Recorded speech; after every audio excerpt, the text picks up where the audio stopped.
On October 27, 1962, this one man saved humanity from extinction. It may sound unbelievable, but you're alive today watching this video because of him. This guy, stuck in a steel can, simply says no. Hundreds of meters deep, in 60-degree heat, without air, without water, and with bombs exploding all around him, he spared humanity from being annihilated. At the height of the Cold War, the United States and the Soviet Union had enough combined nuclear weapons to destroy the entire planet Earth. In this context, a Soviet submarine was about to start the end of the world. That moment was considered the most dangerous in our history.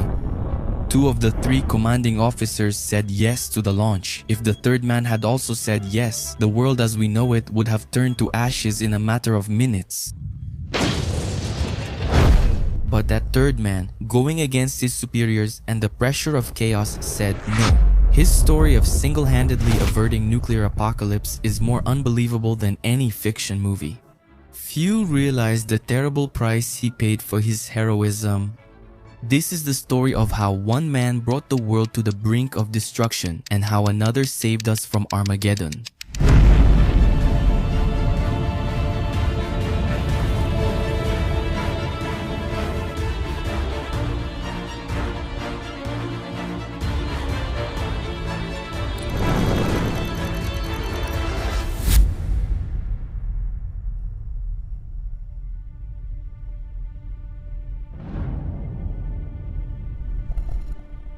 To grasp the decision that saved the planet, we must first know who Vassily Arkhipov was.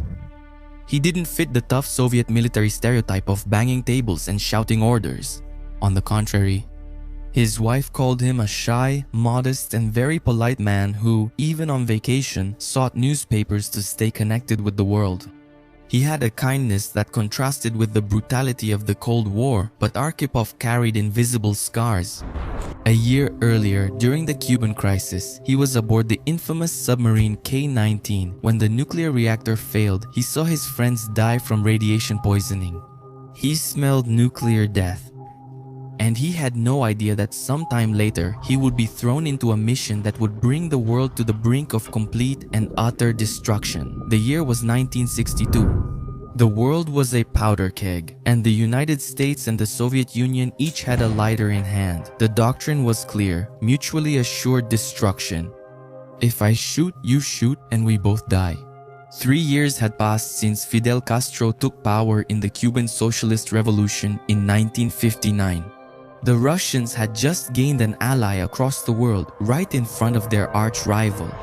Meanwhile, the United States had already installed missiles in Italy and Turkey aimed directly at Moscow, which, if launched, could destroy the Soviets in 16 minutes. So in response, the Soviet Union decided to turn the island of Cuba, located just 150 kilometers from the Americans, into a nuclear fortress. Throughout 1962, the Soviets had already secretly transported 42 nuclear missiles to Cuba. Paranoia was absolute. In American suburbs, fathers built backyard bunkers and stocked up on canned food. In schools, children hid under desks when sirens sounded. Fear filled the air. It was in this scenario that 4 Soviet submarines received top-secret orders. The captains could only open the envelopes with their final destination once they were already at sea. The destination? Cuba. The cargo? Nuclear warhead torpedoes as powerful as the Hiroshima bomb. The mission: boost Soviet military power in Cuba. For the first time in history, field commanders had the authority to start a nuclear war without having to call Moscow. The only safety lock was a 3-key system. The captain, the political officer, and the fleet commander all had to agree. The mission of the B-59 submarine, where Vassily Arkhipov was, had already started off wrong. They were sent in diesel submarines built for the Arctic directly into the tropical Sargasso Sea. The result was physical and psychological torture. The air conditioning system broke down. The temperature inside the submarine went over 60 degrees. Near the engines, it reached 70. The men fainted from the heat. Water was rationed to 1 glass per day. But while they were submerged in the open sea, tensions in the world above them reached their limit. Everything changed when American U-2 spy planes returned with the missing proof, photos of Soviet nuclear missiles being assembled in Cuba. The White House was shocked. Until then, they were just suspicions, but now the proof was concrete. The Soviet Union could wipe Washington off the map in minutes. President Kennedy went on national television. He announced a naval quarantine of Cuba. He chose that word carefully. Blockade sounded too aggressive, an immediate act of war. The message was clear. The United States surrounded Cuba with steel. 40 destroyers and hundreds of planes were hunting any Soviet ship that tried to get through. Tension skyrocketed. The leader of the Soviet Union, Khrushchev, reacted to Kennedy's quarantine by threatening that stopping and searching any Russian ship or submarine would be considered piracy. Then the unthinkable happened. A Soviet missile shot down a U-2 spy plane over Cuba. Major Rudolf Anderson, the pilot, died instantly. Kennedy received the news and turned pale. That was an act of war. Diplomacy had failed. Totalva was the reality. But here is the real terror of all this. Arkhipov and the crew of the B-59 didn't know any of this. They were isolated, lacking orders from Moscow, and unaware the world was already on edge. And they were about to walk straight into the lion's den, blind, deaf, but armed to the teeth with the deadliest weapon in history. To make matters worse, the American Navy, on high alert and furious over the death of its pilot, finally found the B-59 submarine. And then the most dangerous game of cat and mouse of all time began. But the Americans, based on Kennedy's doctrine, didn't want to destroy the submarine. They wanted to force it to surface. So they started dropping warning depth charges. The sound inside the metal hull was deafening, described by the crew as hammering on a metal barrel. And here's the crucial detail. The B-59 had been underwater over 3 weeks and the crew had lost contact with Moscow. All external communication they heard was from Miami radio, reporting an imminent United States invasion of Cuba. Down there, in the dark, in the unbearable heat, hearing constant explosions, the crew was only sure of one thing. World War III had already started up above. And it was at that moment of mental breakdown that Captain Valentin Savitsky completely lost control. Inside the submarine, the atmosphere, besides being hellish, was frightening and torturous. The air was unbreathable. The sound of the locator sonar and the American explosions shook the submarine. They had been without orders for more than a week. The crew was completely confused and didn't know that the depth charges were warnings, not an attack. Captain Savitsky, under immense pressure, exhausted and sure of impending destruction, shouted, "Let's sink them. We won't disgrace the Russian Navy." He ordered the special weapon, the nuclear torpedo, to be prepared. The target, the American aircraft carrier United States ship Randolph. The political officer Ivan Maslenikov agreed. He said yes. The key was inserted. The protocol required unanimity. Only one person remained. Vassily Arkhipov.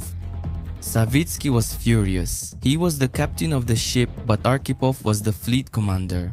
The military hierarchy said that the captain is second only to God, but on that submarine, Arkhipov was the voice of reason in the midst of madness.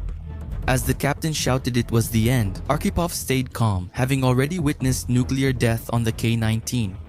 He looked at the captain and said, "No." He argued that the explosions were signals to surface, not direct attacks. He said firing the torpedo wouldn't be self-defense, it would be humanity's suicide.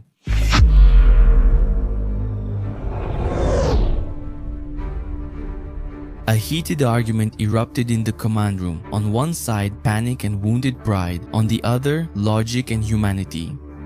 If Arkhipov had given in and stayed silent, the torpedo would have launched, vaporizing the American fleet. The retaliation from the United States would have turned the Soviet Union into shards of glass, and the Russian response would have wiped out Europe and North America. But Arkhipov did not give in.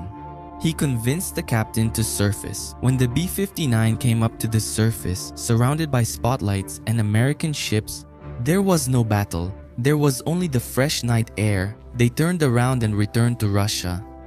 After hearing all this, would you expect Vassily Arkhipov to return home as a hero with parades and medals?